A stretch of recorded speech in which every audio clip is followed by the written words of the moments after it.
Delving into the Old Testament can be a puzzling mystery, especially when trying to grasp the complexity of Satan's character. The varying interpretations add a layer of a challenge to unraveling his true role. So let's journey through the Old Testament and explore instances where Satan is mentioned, notably in the book of Job.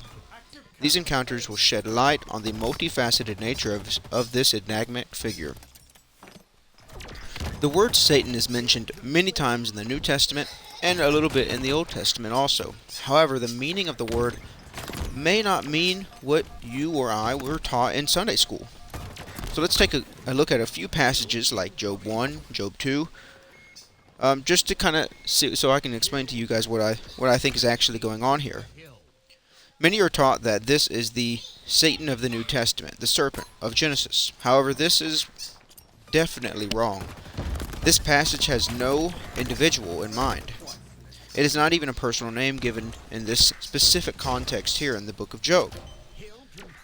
Many pastors and theologians will say that this is Satan of the Garden of Eden, or as the New Testament writers come along later to say that it is Satan who goes and talks to God and makes the bid with God and whatnot. He still has,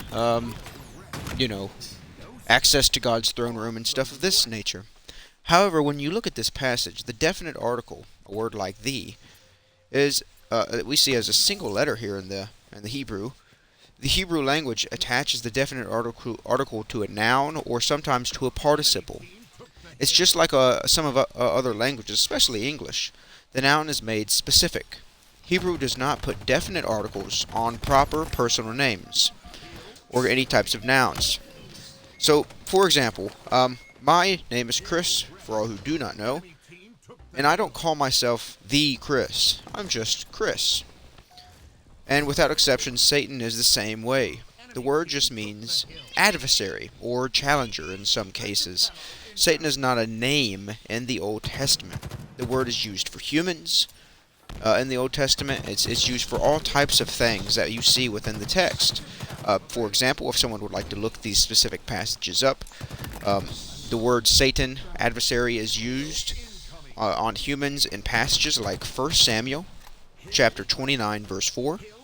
It's used again in 1 Kings chapter 5, verse 4, and 1 Kings chapter 11, verse 14, just to name a few here and there. One outlier is where Satan provokes David for the census. But in the parallel passage in the Chronicles, in comparison to Chronicles and 2 Samuel, it's Yahweh.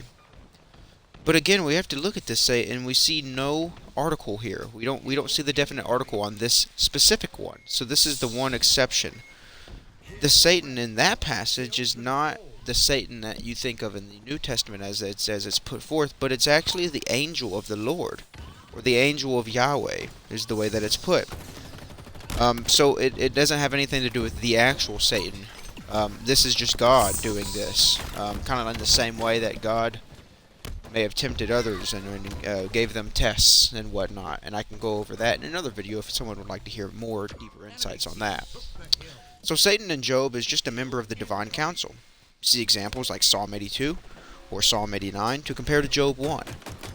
Even Genesis 1:26, where God speaks to the heavenly council, "Let us go and make man in our image," as he says. He's speaking to the divine council.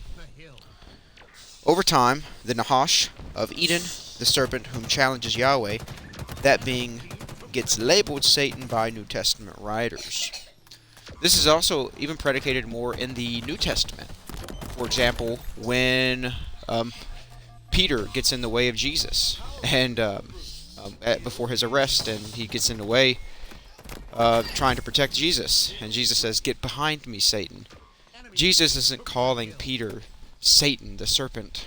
The word just means adversary. "You're in my way, Peter. Get out of my way." He's not trying to say that Peter is literally the Satan, right? So those are just a few examples to show what I think is actually going on in Job and Genesis and whatnot. So thanks for watching, and if you enjoyed this, like and subscribe for more content like this.